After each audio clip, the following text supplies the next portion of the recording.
What are you wearing? Really serious. I know.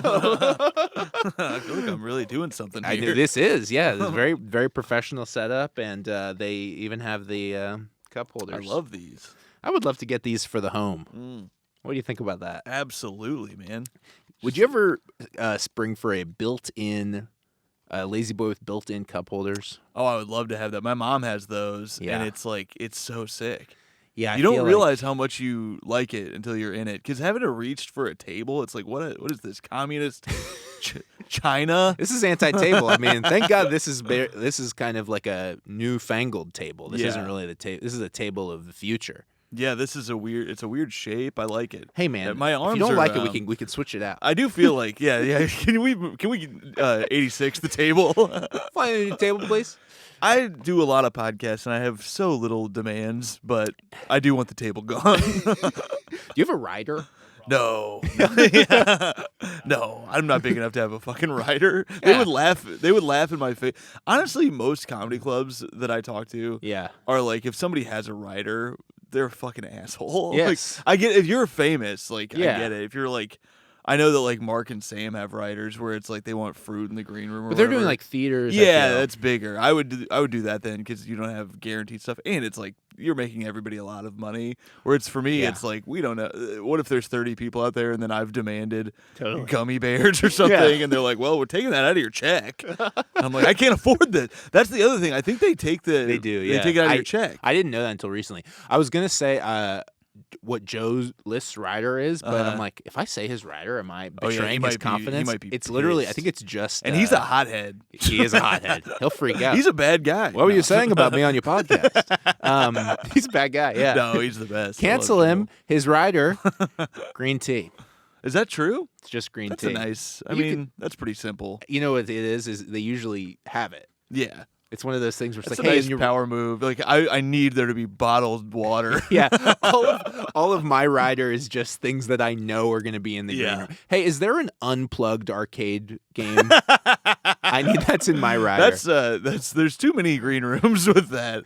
Why do they think we want crazy. that? It's very funny. I don't want to play an arcade game, but I would like to know that at some point someone played an arcade game. I like to look at it. I will say at the Comedy Fort they have. I think they had NBA Jam. And I was playing NBA Jam. Was she plugged in? I think it was plugged in. Maybe, Otherwise, you were maybe really not. hallucinating. No, I was. I was up in Colorado.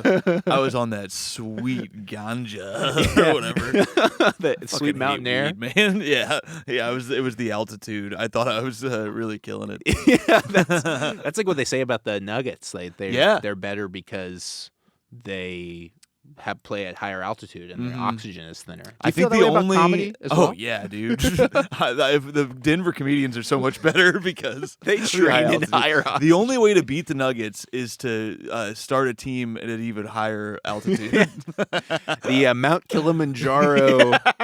We brought in a team from the Alps or whatever. Wow, that Nepalese basketball team is really killing it. This is Luke Mones Explained, everybody. I'm Luke Mones. My guest today, Tom Thakkar. Thank you for being here. Thanks for having me, brother. What's the premise here? Do you explain stuff? Do you? Yeah. So basically, well, listen. I mean, we mansplain. Let's mansplain. We need a woman here to talk over. Yeah. Yeah, exactly.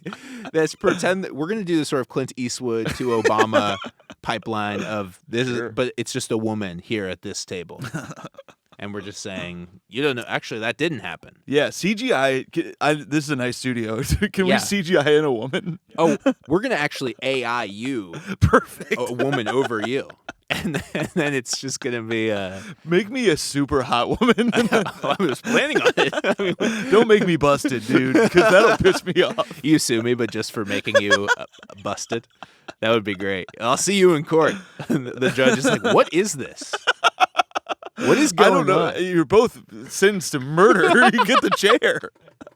We're bringing the chair back because this is fucking weird. By the way, I mean, I know, I feel like you're on board with this, but I'm not super keen on the death penalty. Yeah. But I like the chair. Oh, the idea of the chair is poetic. Yeah. There's something about the chair that is like, it's crazy that they do that. And people like come and watch. Like, It's so funny. Somebody's just like, okay, I'm gonna sit in this fucking chair. Sorry, I feel crazy right now. It's a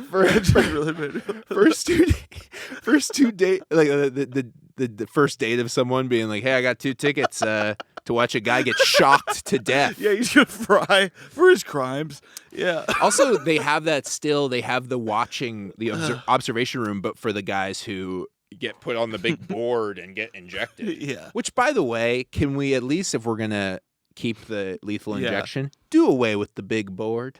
We don't need the big board. How much is that big board costing taxpayers? I mean, if that isn't a premise for my next hour, I don't know what is. Get rid of the board. Let's lose the board. Make them just stand there. Yeah, dude, I'm doing too many bits like that. That's how often is that happening anymore? Capital big board? Yeah, big board. How much is big board? When I hear big board, I just think of 2K. Yeah, but in reality, it's lethal injection. I think it's happening a lot, honestly. Yeah, I feel like, is it just in Texas? I feel like they're not. Well, they're doing it basically all the time. They're basically finding somebody in Texas. Are you serious? Oh yeah, dude. Oh yeah, I didn't think it was that common anymore. I thought it was like a big event when that happened. I didn't know that it's like the second that they wipe down the chair, they're bringing a new guy in. Oh, dude, that's 100% in Texas, Oklahoma, and like Mississippi. They're like killing people. Like if you jaywalk, they kill you. Like they're just looking to use it. I think they got a guy with a real trigger happy squeezy thing. I do think every time we both used to live in New York, and every time. Somebody, please don't talk to me. Every time somebody walks in front of your car, they should get the chair for sure. Absolutely. I've had people in New York just there's no stop sign, there's no crosswalk. Yes. They're just walking in the middle of the street, and I have to slam on my brakes, and I'm like, I would have killed you. Totally. And it would have been your fault, and they don't even acknowledge you.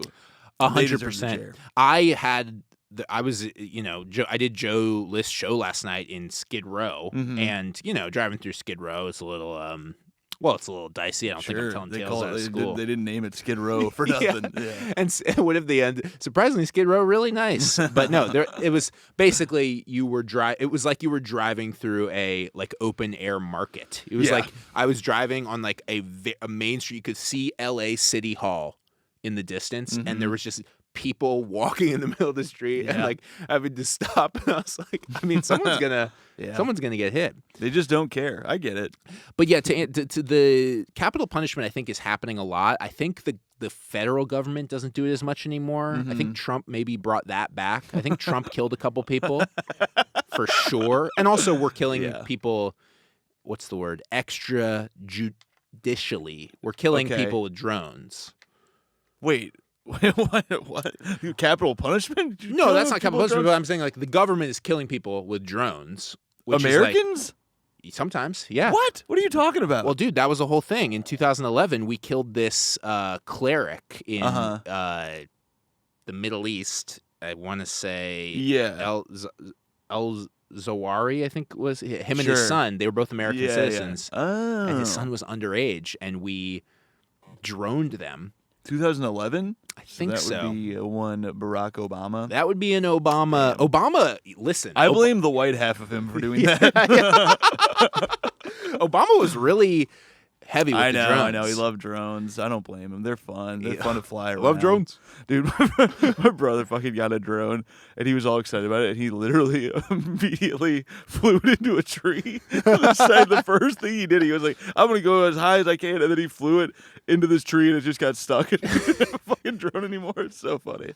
Dude, that happened like 5 years ago. It still makes me laugh. Just being so excited to immediately have this, in the tree. Immediately fuck it up. It's so funny. That must happen in the military. Yeah. When I did Comedy Cellar Vegas, the Rio Hotel, you've done that, right? Yeah. The Rio Hotel was crawling with drone pilots. Really? Yeah. You can was tell it a convention? They're dressed. No, I think they're in Nevada. Like a lot of those people are in Vegas, and a couple of them you would see them at the shows. They're in like kind of military-ish uniforms, but they're a little more colorful, and they have like fun little badges. But like they can't say they're drone operators. This is fucking crazy. I feel like I've never heard anybody. I mean, I don't watch I don't go down like YouTube rabbit holes or anything. Well, I think the show is over. If that's not the case, we have no common ground. We can't break bread over anything. I just watch basketball TikToks and like really? and cat videos. I don't try to learn anything from YouTube. I learned how to like build stuff at my house or like fix stuff. Wow. Not build stuff, fix stuff. You're like an upstanding citizen. You're married. You have a house. You live off the land. you go watch people get executed. That's true, yeah. I'm a good, hardworking American man. Me and my wife dress up on Sundays and go watch a man fry on a chair. Well, also the best thing is like they would invite the family of the victim. Yeah. And I think they still do. Well, it's fun. You want to see, you want to see justice served. Now that I would do. If somebody hurt someone in my family, I would not mind going and watching them fry. I guess it depends on what they did. If you got like a fatal disease, like one where it's like you're gonna fucking die soon. Yes. Wouldn't it be kind of fun to get the chair, like to do something, to go to Oklahoma or go to Texas, of course, and just go on a fucking rampage? Yeah. I don't know what you do because I wouldn't want to kill anybody. I guess we can let the audience fill in the blanks of what we would do. I would do something. You know what you would do. It would be fucked up. Yeah, it would be messed up, and it would catch the attention of the Texas State Police. The news would be hearing about the things that I did in Texas. I don't know what I would do though. They would have a big thing of a sheriff and like a mayor, and they would be like, "We're gonna get to the bottom of this," and it'd be a big poster like "Gone Girl" with your face, and everybody is in on it. They're happy. They want me done. They're gonna find you. They're gonna go through a forest with the line with hounds and the flashlights. Yeah, and they're yelling the name of you. Maybe I just let the dogs rip me apart. Well, I think that there's really something to that. If you're terminally ill, like I would consider if I was on borrowed time, I would consider either electric chair. I mean, I would even maybe do electric chair just to see what it's like. I would do electric chair if I knew it wasn't going to kill me. Wait, but so if it just shocked you a little bit? Yeah, like have you ever been tased? No. Yeah. No, I haven't been tased. Have you been tased? No, but I've seen it. Yeah, I saw Ian Finance and Jordan were tasing each other, weren't they? They're tasing people all the time. Yeah, it's not right. I'm super against that actually. They have a stun that's a stun gun. Oh, really? I mean, you got to make content somehow, I guess. Yeah. Fuck you guys. Yeah, fuck you guys. I was watching part of the show is like my messed up TikTok algorithm. And I think what I got on, and I don't know how, you watch a couple things for long enough and then TikTok is like, oh, your brain is broken. Here's more. Yeah. I'm like the cops in training and they're holding the hands of the cops who are senior to them and they're getting tased in the back and they're going and that's half my day. That's a good time. I try really hard to train my algorithm because it's like I don't like seeing violent shit. I don't like fights, and it'll show me a lot of fights. It'll show me because I watch cat videos. It started showing me violent cat videos where I was like, I just want to see cute cats, man. You ever do this? Do you and Alyssa watch together? I think if she saw my TikTok FYP, she would be, she would call the state. I don't know if she called the police. She would call the state. She would send in someone. I get into a dicey sitch a lot because the only time I use TikTok is when I'm laying in bed with my wife and she'll send me videos and we'll look through. Yeah. And then it'll go to my algorithm and sometimes TikTok will just fuck you, dude. Yeah. I'll get videos that are like 7 signs your wife is a bitch. I'm like, what the fuck? And she's like, what are you watching? And I was like, I don't do this. My wife sucks talk. Yeah.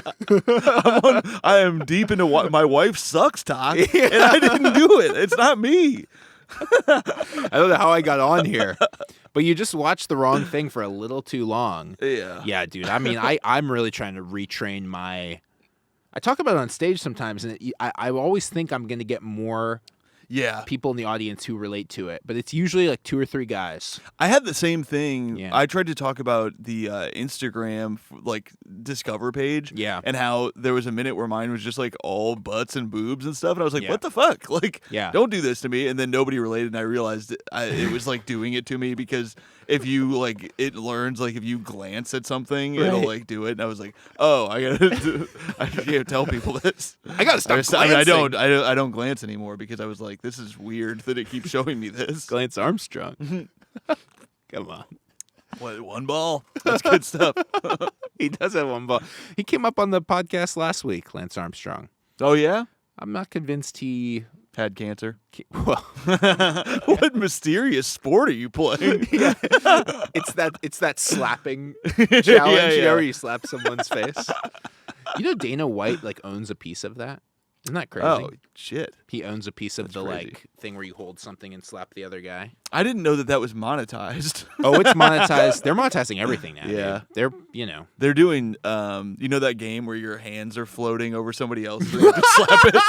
Yeah, my buddy made $1 million on that last year. That's like a real thing though. It's like there's somebody right now who's probably like touring massive comedy clubs, selling out weekends, who got big doing this. Yeah. I want to start doing that where I like, you know how Kelsey Cook like will play what do you call it? Foosball with people after the show for money. I should do that. Like I'm the best in the world at the flipping the hands game, and I'll bet anybody $100 that I win, and then I just cheat. Exactly. I didn't do that. Ian Fidance is like losing money every night on stage because he plays the audience in rock paper scissors. Are you serious? Yeah. If that's true, that's very funny. I've seen it firsthand. It's crazy. Well, writing jokes is so hard. Ian, we love you. Ian, I love you.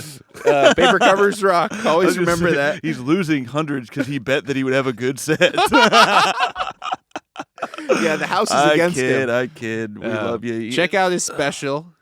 You have a special coming out soon? No, I had.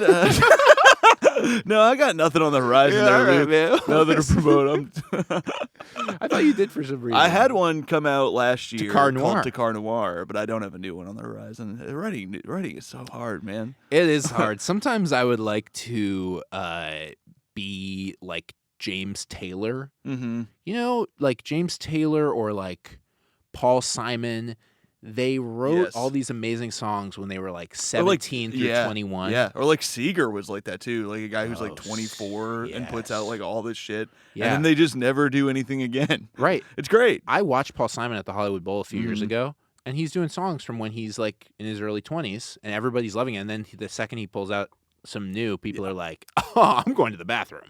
You know? It is so weird that we, as a society, hate the idea of new music. Yes. And it's like, well, we have to have it. Like, and eventually we like it. But I get daunted by it. And if a band I love puts out a new album, I'm like, fuck, man, I gotta learn all these songs.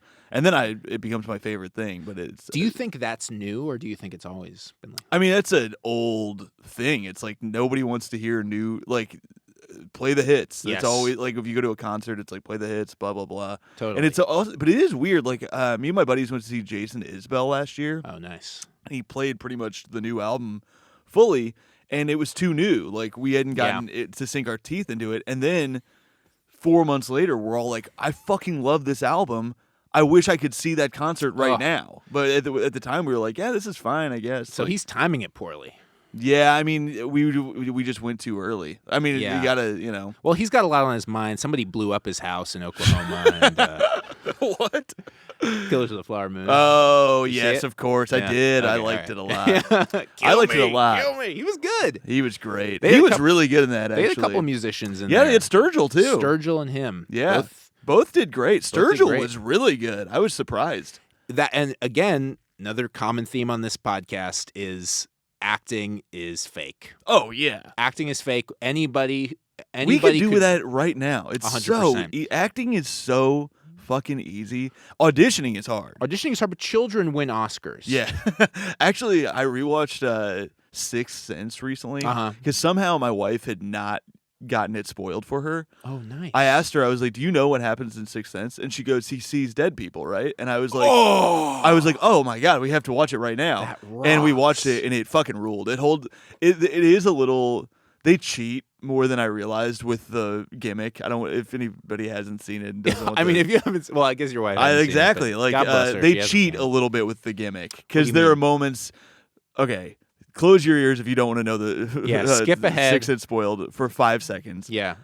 Bruce Willis is a ghost the whole movie. Right. They cheat a little bit because he'll like go to dinner with his wife. Because the whole premise is like the whole movie you're seeing scenes and you think he's alive. Right. And they're cheating by like his wife goes like, happy anniversary. It's Yes. like, why the fuck would she say that alone and look pissed? Because the whole thing is she's like mourning, but No, I know. She's eating alone. That was what they were supposed to convey. Yes, and in the movie, like this, when you're watching it, it's supposed to be like, oh, he's been like busy with this kid, and he's not been Right. there for his wife, so Right. she's pissed off, Right. because he's late for everything. But in Yeah. reality, he's dead, Totally. and she's just at dinner alone for their anniversary, and she's like, happy anniversary. Why would you be fucking pissed? Right. Well, so, yeah. This anniversary fucking sucks. Yeah. My husband's dead. Can I have more water? I'm a widow. Yeah, no, I feel like some twists they hold up the second time you watch. Like Luke, I am your father. Obviously, I'm a homer for Luke, I am your father. Oh yeah, of course. But your name's right in there. Exactly. But Sixth Sense one, it's like you watch it once and you're like, I'm good. Yeah, Like, I will say, rewatching it, having not seen it in 20 years. Sure. Haley Joel Osment is fucking incredible. Right. I've never seen, watching it again as an adult, I was like, how the fuck is he doing this? Like, it's one of the best acting performances I've ever seen. Dude, he And got a acting run, is man. fake, but Acting is fake. All I mean to say is that, so the broader theory, that, and you feel free to disagree. Actually, you can't disagree. I'm kidding. What about, do not feel people free. always say feel free to disagree. Yeah. It's like, you should feel Yeah. bad if you disagree. But just that, like, there's a very, like in basketball analytics, there's a player or actor replacement value. Yes. And I think that the replacement value of like award-winning actors, with very few exceptions, you call it like Meryl Streep. Sure. You fill in the Leo. I Leo, guess. I was about to say, I think you could put in a lot of guys in there. And then I think yeah. he's replaceable in a You lot think of he stuff. is? I do. Okay, fair. Actually, you know what? I really loved him in Hollywood. He was great in that scene with the fucking the drinking and the little girl. when he's like yelling at himself Oh, for yeah, in the drinking too much the trailer. night before. Yeah. That's one of my favorite things I've seen in the last decade. So I take that back. No, it's Leo's really great. good. I love Leo. But there's a lot of actors who can just be replaced by like 40,000 people probably in the world, if not more, maybe 100,000 people. So every time I see let's name a couple, like Topher Grace. I could have been to that '70s show guy. you could have. That would have been easy. You legitimately could have. Every time I see Anybody on that '70s show, I'll say it. Why is that? Why zero in on that? except you love Except Danny for Red. Masterson. Yeah, Danny Masterson's a good guy. He's irreplaceable. That's why he was able to get away with all of his crimes. and Scientology. Is that right? Well, He was big a time. Scientologist? Huge. That's kind of what they think may have kept him Yeah. protected. Oh, kept him protected. I thought you Yeah. were going to say that they're the ones that influenced him to. Well, I don't know. I don't know anything what about they're that. doing over there, man. I heard my wife was just telling me that apparently Scientology is really flailing right now. Really? Yeah, and that they still have these massive properties and that they're just kind of empty. Well, Weird. dude, like near like Hollywood, I guess. There's just so much. It's crazy the buildings they have. So the real much estate. Scientology property. Oh, but you were saying Haley Joel Osment. Well, he had a real run. Mm-hmm. Like What else we got there? He AI. Was in AI. He was in Pay It Forward. Was that him? absolutely. I didn't know if you would know Pay It Forward. Yeah, I remember Pay It Forward. That was Kevin Spacey too, wasn't it? And Holly Hunt. Is that right? Holly Hunt? No, Holly Hunter? Holly Hunter? No, Was that Holly her? Hunter's the she's like this, that lady from She Was in Succession. I'm sorry. Yeah, no, Helen Hunt. Yes. Yes. Helen Hunt. I was a huge Helen Hunt fan For when I sure. was a boy. So, Helen Hunt had a great run. yeah, loved As Good as It Gets. Oh yeah. Famously, I met the dog from that movie. Really?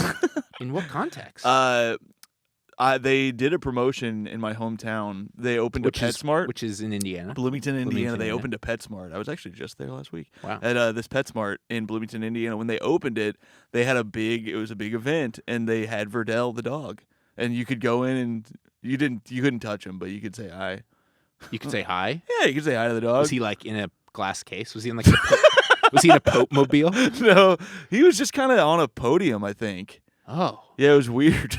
How do you know it was him? Did they have That's a great question. They could have fleeced us on that. 100%. But that was, I mean, he definitely had star quality. You could tell he had been on screen. Yeah. Is that the most famous animal you've ever met? Oh, that's a great question. Yes, I think it is. Yeah. Because I was going to say I didn't meet Lil Bub, but if I had met Lil Bub, I would count Lil Bub as bigger. Do you know Lil Bub? No. Lil Bub was a cat from Bloomington that had like a dumb tongue. It was just like... and it's the cutest, dumbest looking fucking cat. Yeah. They made a movie about Lil Bub. It's called Lil Bub the movie. Right. And very innovative. This guy who I think worked at one of the bars in Bloomington that I used to go to a lot, found this dumb looking cat and rescued it, and then it became internet famous. Holy Millions fuck. of followers. Dead now. Dead. Long dead. Yeah. Well, it was 2016. It was tough. Yeah, it was a time of Lil turmoil Bub was for a everyone. huge Hillary fan, and I tried to tell him about Pizzagate, but it just wouldn't take. Actually, that's what did it. yeah, once I told Lil Bub about Pizzagate, Lil Bub pulled the plug. Pulled the bub. That's bad. No, everything's good. Yeah, I don't know, man. I'm trying to think of the most famous animal I've ever met. I mean, Yeah, I it's a good interviewed a question. dog named Dagger, who's famous on the internet. He paints with his mouth. Oh, that's fun. You interviewed the dog? Yeah, when I worked at Inside Edition, I interviewed the dog, and they brought him into the studio, and he had a little red beret. And Okay. they made me ask him questions. And did Like, I did had- somebody like, do it was like a voice humiliating. to answer? No, like I had to ask him questions. They were like, ask him if he. They did give me one funny question, which I thought was very funny, which is, do you think that elephant painters are hacks? Which I thought was That's funny. That's very funny. But just having to interview a dog, it's like, how much fucking content do we need, man? Like, Well, I was basically hosting this it was like 2019. I was hosting this kind of Inside Edition became very big on YouTube because they do all these weird human interest stories. And they were like, we're going to start a YouTube show, like a YouTube talk show. And so I started hosting that, but then every week it would just be like, they were just shooting for like the most insane headline grabby animal related thing. Or like, I interviewed like somebody whose like house was haunted and they had to like destroy the house because they couldn't get the ghosts out. And I'm talking to like this person who's like, they're like in Illinois they're Zooming or Skyping from Illinois, and they're like incredibly mentally ill. yeah, like if you just burn your house down because Yeah. of ghosts, Well, I had to do it. You might be mentally unwell. Crazy Jeff Foxworthy. If you burn down your house, because the spirits will not leave. You might be mentally You ill. might be mentally unwell. Yeah, but he was just like this crazy person. And then I talked to a priest who was like there and like encouraged him to do it. And like this priest was clearly like a grifter. And gosh, who else? I mean, the dog that brutal. paints was big. Yeah. And then I went to this was interesting. I went to a World War II reenactment and met a bunch of people who are dressed as Nazis. Yeah. And they like that? Or they just like, somebody has to do it? That's what every war reenactor says. I mean, somebody has to do it for you to do the reenactment. This is a conversation that's had all over the country. I feel like when people see a guy dressed in the Confederate thing or in a Nazi uniform, they go, "Who are you going to do it?" It's also so funny because it's like, this doesn't need to exist. It doesn't need to happen. I remember being really young and we visited Pennsylvania. I have some family there and like in Delaware, and we went to a Civil War reenactment, and I was like, I get the Civil War. Yeah, I don't need. I don't support. I don't think it's like. I don't think we should have another one. But I'm like, I get that it happened. Yeah. I don't think we need somebody firing fake cannons. Yeah. And like, I'm like 9 years old and I'm watching guys in the field like really far away going like, oh, my leg, like guys pretending to be dead. It's like there's no point in having. Yeah. And I think the World War II one was even crazier because I was talking to the guy like, what do you do with all this Nazi stuff? He's like, I keep it in my home. Yeah. Yeah, at the end of the day, it's like you like it a little bit.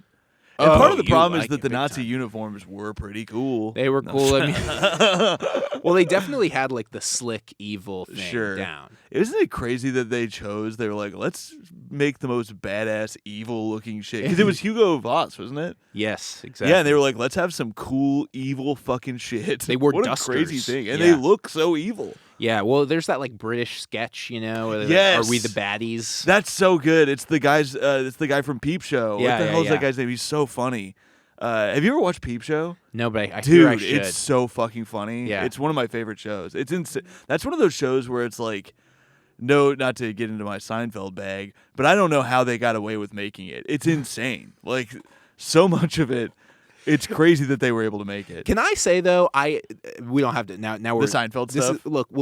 This is the clip, by the way. This is very the clip. Of the time. Oh, we might have a clip. I think he was. I understood what he meant. Okay, all right. Yeah. Is that what you're gonna say? Yeah, I just think he was taken out of context, and I was a little bit rolling my eyes at the people who were so blatantly being like, well, Jerry, you can do whatever you want. You have, and it's like, well, that's not what he's saying. He's saying that he literally mentions Curb in the next thing, and he's like, well, yeah, Larry David does that, and that's great, and that's also HBO, and he was grandfathered in. Yeah, and he was also saying, like, you couldn't do it on network TV. He meant, like, the big channels, which part of that is that the audience is just too segmented now. Yeah. But it's also, the only thing that annoyed me with that is that, like, it's not woke people that are stopping you from putting edgy stuff on. It's that old people watch those channels. Exactly. They want Big Bang Theory. Like, they want that, and it's not like the woke mob is killing it. Woke people don't watch these shows. Right, of course. They watch Curb, and It's Always Sunny. Like, it's not that's doing it. But it is very funny that it became such a talking point when he put out a movie about fucking Pop-Tarts. That's very funny. It's so fucking funny that he's like, you can't even make real edgy shit anymore. And then you made a movie about Pop-Tarts. Yeah, what happened to you guys, man? You guys used to be cool. The woke left.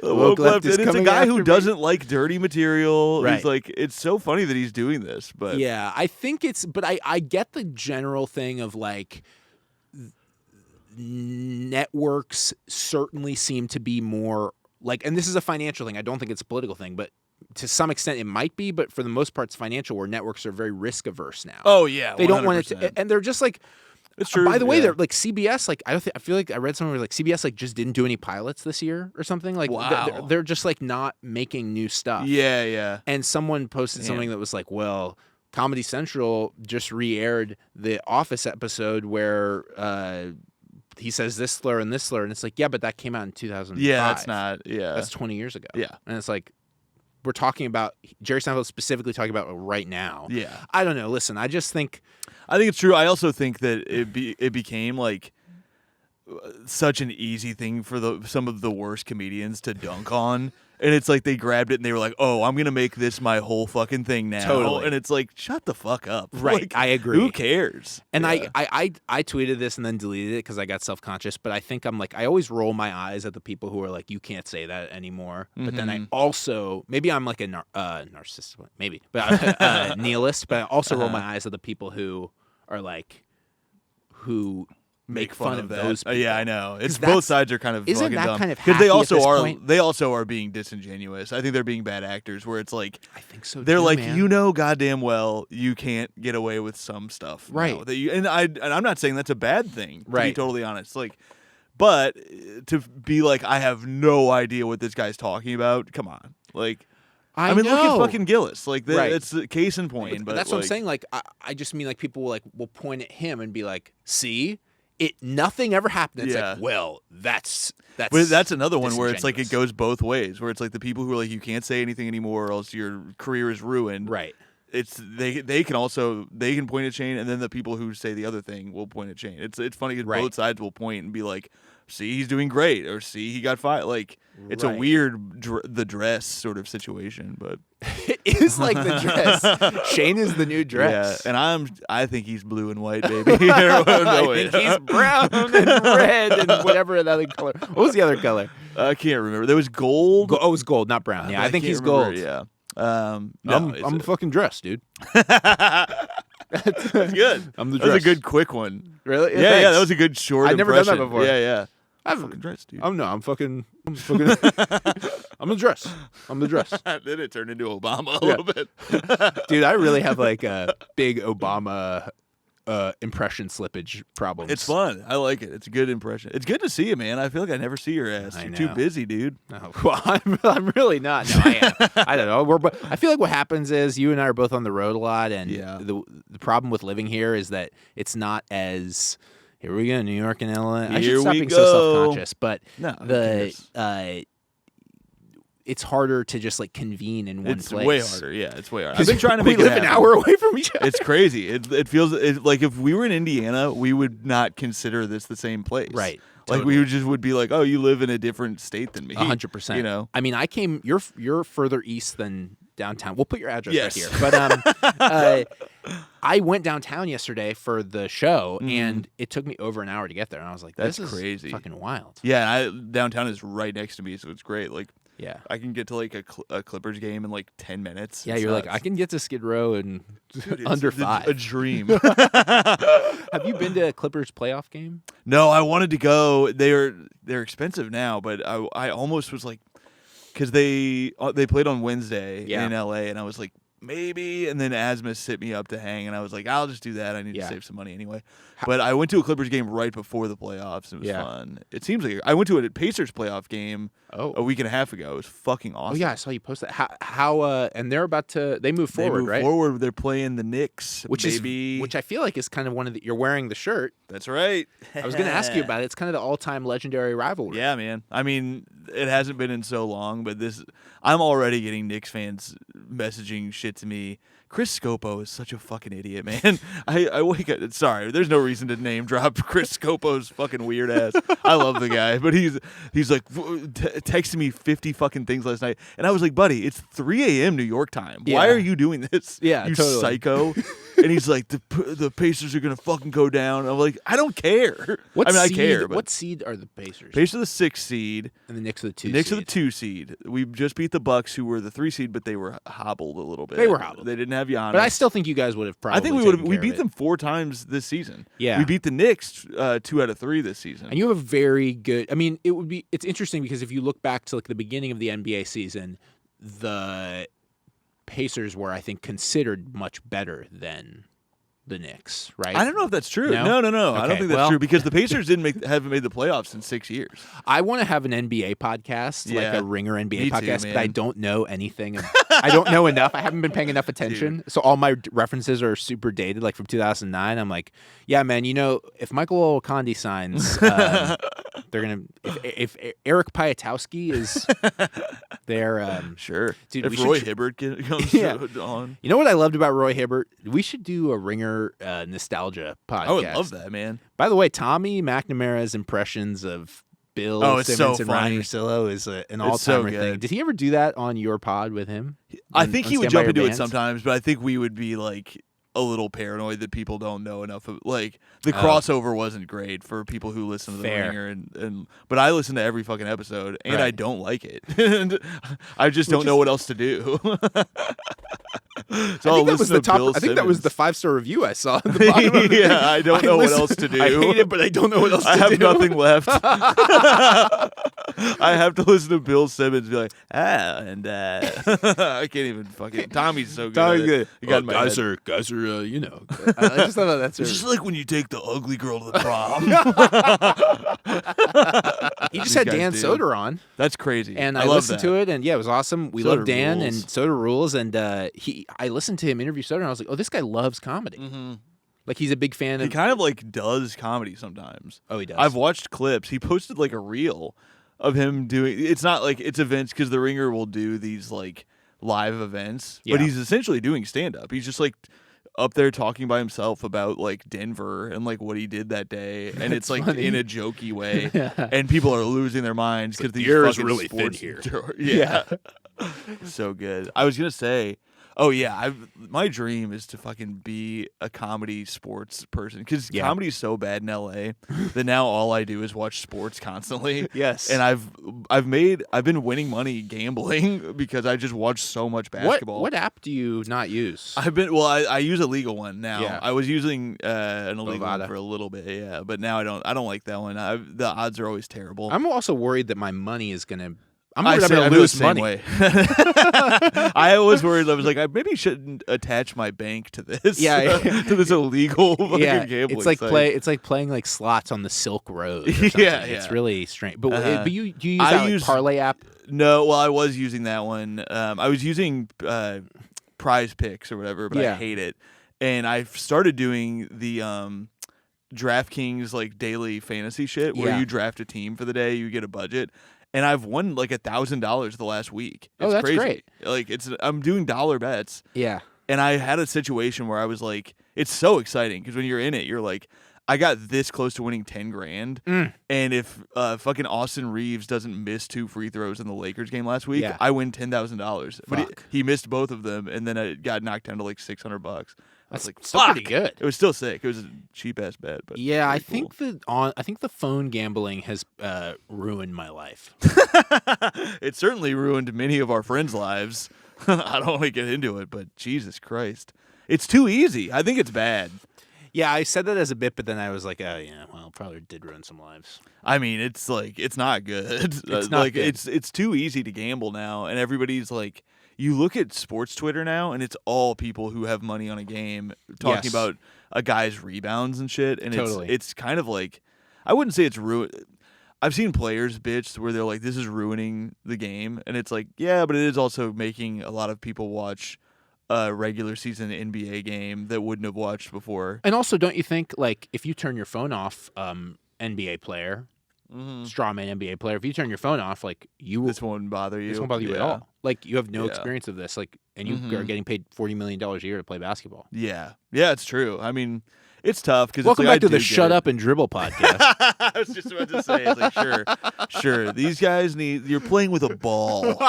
That's my brother's shit, dude. Oh, He's really? Like, he stopped watching the Colts because of the kneeling shit. I was like, he just stopped watching the NFL, and he's like, these guys get $30 million to play with a fucking ball, and I got to hear their politics. And I'm like. Yeah, but you guys all like it when they like your politics. Right, so it's like, what? Like, also, it's like, why should anybody get to talk about anything then? Right, but you listen to the politics of Fox and Friends. Yeah, what do they? What's their job? They can't even shoot threes. Yeah, they're bad at football. Right, Brian Kilmeade would get fucking trucked in the pocket. Absolutely. I feel bad. I feel like I turned it into too much sports and No, I like this. This is what a podcast is. All over the place. You just have a moment where you're like, did I fuck this up? No, you really didn't. Believe me, I've had, there's whole episodes that I've just chucked out because never mind. But this is great. No, you should feel good about this. Man. I'm having a good time. The theme, I know you asked me about an hour ago. I was also kidding. I knew it was loose. It's a podcast. It's pretty loose, but also, has anyone ever? Is there an unsolved mystery in Bloomington? I mean, there is. There's a really dark one. Yeah, please. Lauren Spear was like a huge news story, and she disappeared. It sounds like her friends might have been responsible, but who knows? But it's like a fucked up thing. She was a college student at IU, drinking underage at this local shady sports bar that all the kids go to, but they are known to serve underage people, and like it's kind of a creepy spot. Like it's a very fratty whatever like dance place with $2 drinks and shit. What year was this? It was after I graduated. I want to say like 2011, something like that. Okay. Were you there at the time? Or were you in Chicago? I had moved. Where was I? Where was I at the time of the incident? I don't fully remember. Because I moved to Ohio for a year to get engaged. Oh, moved back to Indiana. I think I was in Indiana because I remember. Sorry, working at the comedy club there when it happened. Sorry, just the memory. I have a Robert Durst moment. Killed them all, of course. Have you watched the season 2? I have, yeah. I need to watch it. Remember when I gave Tommy that vest for his birthday? All-time birthday gift. I gave Tommy a vest that said, I did not kill my best friend, but I did dismember him. And the best part, I've never complimented myself on the gift before, but the best part about it was that it was not a shirt. It was a puffy vest, which is just like, so good. Why do you need that? That's great. Why do they make that? Yeah, that's great. Anyway, so go ahead. That's so funny. So she's drinking $2 beers. She's drinking whatever, and then they know this because there's video footage, like security footage, because they were trying to figure out what happened that night. She goes there with her friends. She leaves with her friends. She's lost her shoes and shit. She's clearly hammered. And they go back to this apartment, and then everything is a mystery after that. Like, she just disappears. And there was a running theory that there was this guy, they saw like an out-of-town truck or whatever that was driving down the street, and they think like that guy picked her up or something and then killed her, and who knows. Like a drifter in a truck? Yeah, a guy. I guess, can a drifter have a car? That's a good question. Can we? Yeah, I think so, because you're just drifting from town to town. I think you can. But when I think drifter, I think guy, I think Bindle. Bindle or like ne'er-do-well hitchhiker. Or with Bindle. Yeah, with Bindle. By the way, Unfrosted with opens. Or without Bindle. Yeah. Unfrosted opens with a Bindle scene. Is that true? That's cool. So you watched it? I watched the first like 40 minutes. I love Gaffigan, man. He's so good. Yeah. He dyed his hair for it though, which I'm like, why'd you do that? Because he's blonde, but he dyed his hair brown. I'm like, that is strange. Maybe they made him in a movie that like is about like a silly, fantastical movie about Pop-Tarts, like, were you striving for the act where they like, we need accurate? The CEO of Kellogg, he had brown hair. It might have been. I'm sure that's what it was. That has to be what happened. That's what's weird about movies is that they make those choices sometimes where you're like, you're like, who cares? Yeah, exactly. Yeah. Very silly stuff. Wait, what made me? Oh, you said the Bindle thing. And we got it. So the theory, that's one theory, is that this guy, they saw like a weird mystery truck with weird plates that may have been a part of it. But what seems more likely is that she overdosed on coke and like had a heart attack, and because her friends, I think that they were like, there was proof that they were doing coke or something. But the weird thing is that all the people who she had hung out with that night had lawyers the next day, like immediately. So it seemed like a little fishy. Kids? They were college kids. They were all from New York. Everybody in the story is from New York. They were college kids going there, and so then it became this big thing where the local police were working on it, and then the family hired this weird private detective who came to town, and it was all over the newspaper, like Monk. Yeah. It was this New Yorker. They were like, they don't trust these fucking hick Indiana cops. So then they were like, well, we're gonna bring in our big city private detective, right? And then he insulted all the cops, so that everybody hated him. Oh yeah, of course. It was like, these guys aren't doing a job. They're hicks and hillbillies and shit.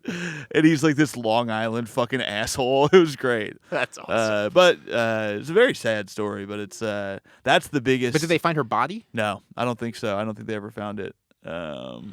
This isn't necessarily a happy ending, but it always warms my heart a little bit when someone who goes missing turns up alive after years. That's like maybe like most Room. Basic thing to say of all time. But like have you seen Room? No, dude, Room rules. Brie Larson.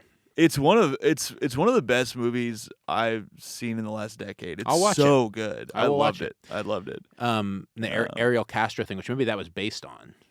Probably the guy in Cleveland who kept those people for in sure. In Isn't it weird that they made a sitcom out of that? It's so weird. I just remember watching Unbreakable Kimmy Schmidt and being like, who saw this and was like, I got a hilarious idea. I mean, obviously it's Tina Fey, but yeah. It's like it is one of those things where you like the line, not to be all academic about comedy, but it's like the line between like a serious thing and a funny thing is just like an angle. Yeah. I mean, you could never make a show like that. No, the woke mob would come after you. No, but I loved that show, and then it got to season 2, and I was like, you can't. There's not really much left here. She's out of the hole. Yeah, she's out. What are we doing? Yeah. You read an op-ed in the New York Times. I will say, Girls 5 Eva is fucking awesome. I heard that's funny. It's really good. I heard that's funny, and you could never make a show like that today. You could never make a show like that. Streaming now on. You could never make a show like that. You can't make anything anymore. You're not clean? No. Heavens. No. I'm not. I will say I feel a little bit like people will think I'm clean. Like people will say, they don't think I'm clean because I've joke about dick tax or whatever, Right. but they'll be like, "Oh, you're not like dirty." Like I don't would say get you're not really filthy. graphic or do anything like that gross. I will say like I think my viewpoint is a little too dark for some people. Because a lot of it's about me wanting my stepdad to kill himself and stuff. Right. It's like, but it's not making people. First of all, I think you do it in a way that it brings everybody in. I try to. And different jokes obviously elicit different reactions. Like Mm-hmm.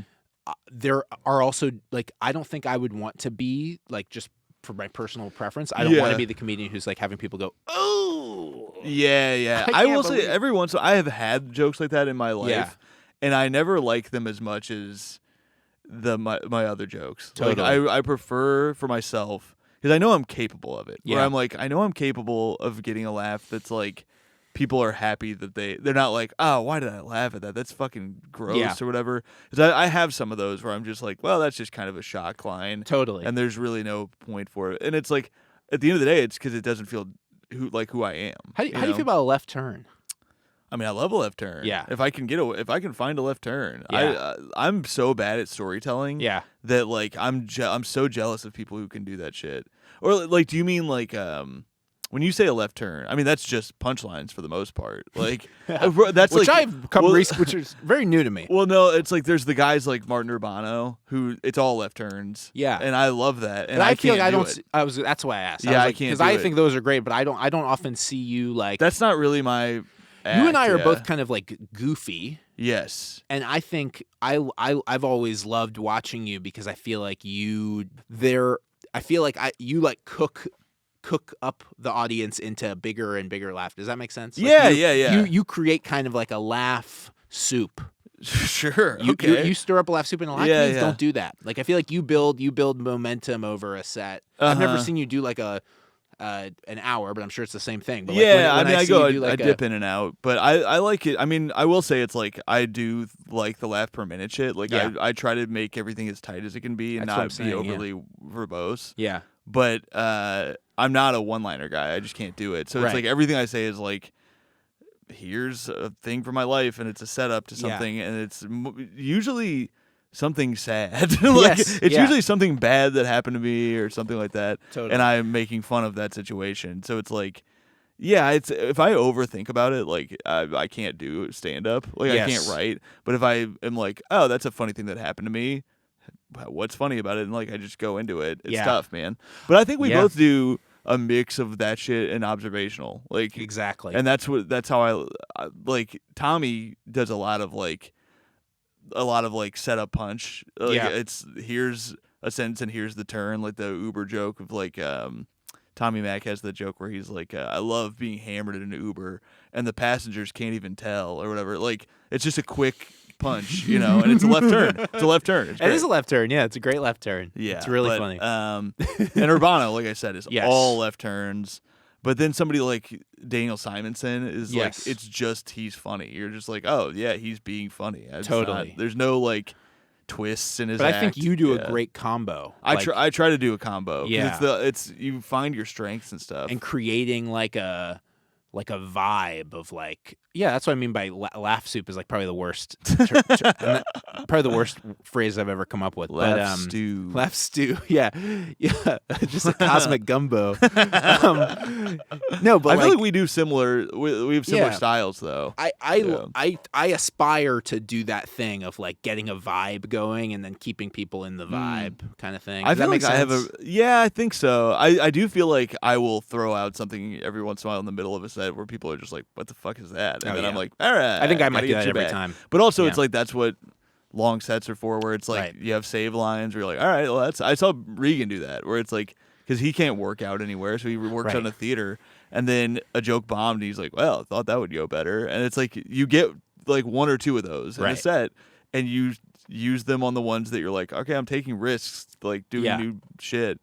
I don't know if any of this makes sense. No, I think it makes a lot of sense. Yeah, it's like I try to like keep it funny the whole time, and like I try to come out of the gate with one quick with one quick pop. Yeah. And then the rest of it, I feel like once I get that one like quick pop, I'm like, okay, now I can do whatever I want. But yeah. I feel like, especially when you're not famous, you have to earn it so fast. Totally. And I'm so jealous when I watch comics who don't seem to give a shit about that at all. Where they're just like, I'm going to do what I do, and who cares if they laugh or whatever. There's a lot of it in L.A. There's so much of it. But we feel that pressure to, like, really... Yeah, to bring it.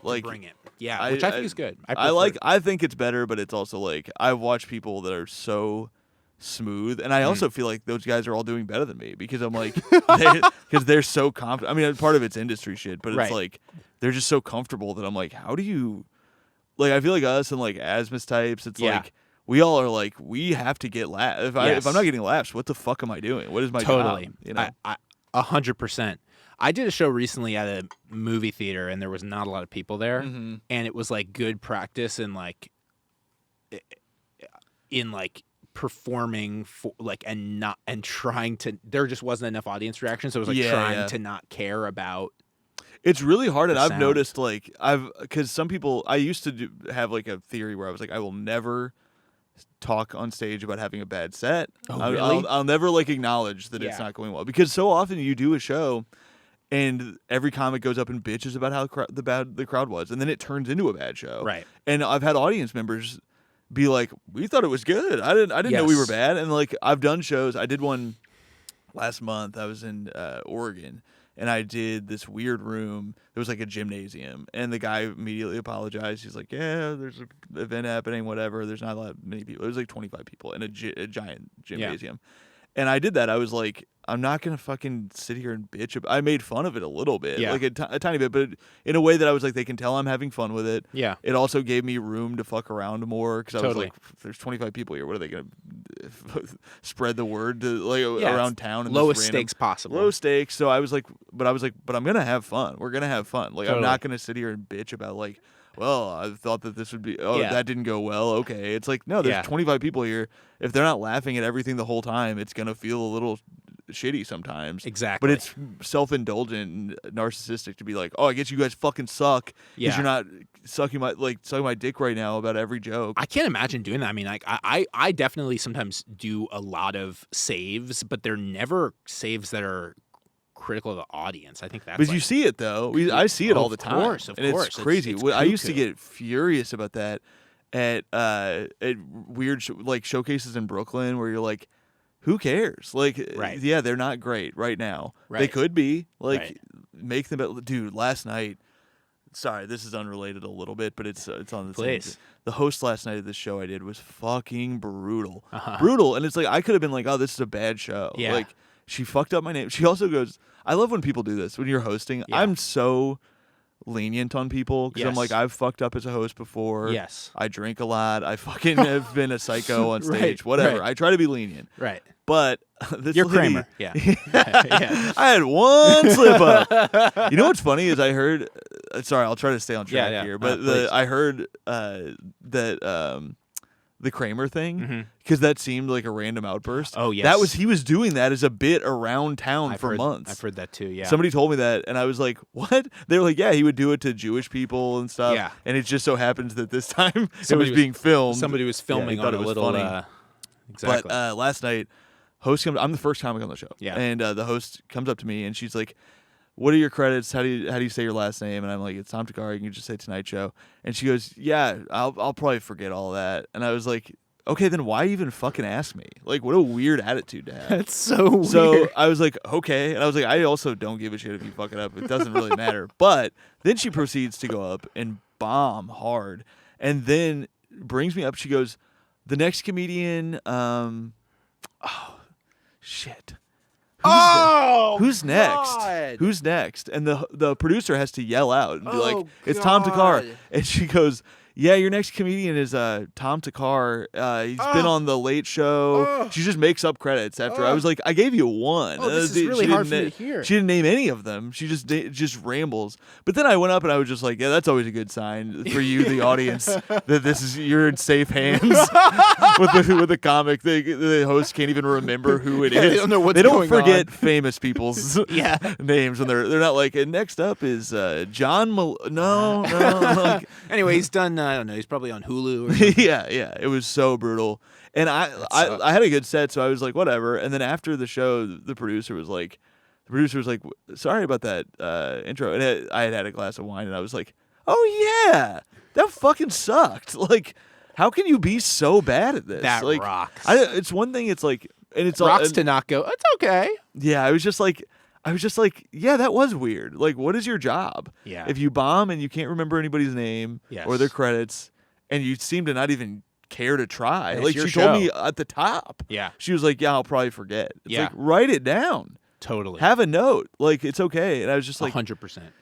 Sorry, I just remembered that, and it set me off please. all over again. And we I was will- in such a good mood because the Pacers won, and then that fucked me. Oh, yeah. All right, I just have a couple more things. Yes. All right. What do you think happened to that girl?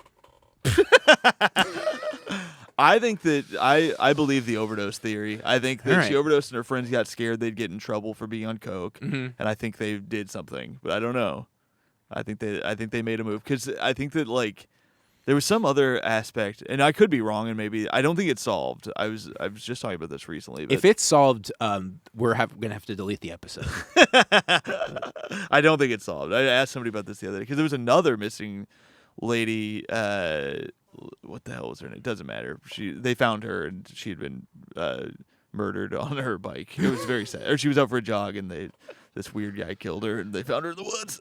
Bloomington's a weird place for mysteries like that. I'm trying to think if there's any more fun mysteries, but I don't think there is. Rarely in real life are mysteries fun. Yeah, Except for like an Easter egg hunt, something like that. Yeah, there's not like an eccentric millionaire who hid his riches in some mysterious location. You rarely hear about a treasure hunt. It's usually like something horrible happened to a poor young lady, and now they're just trying to figure it out. But anyway, do you have anything you'd like to plug? Anything out there? Where can people find you? I have a new web series I'm starting on my YouTube, so please subscribe to my YouTube. It's at Tom Thakkar. Maybe at Tom Thakkar Comedy. You'll find it if I'll you put just it look in for there. it.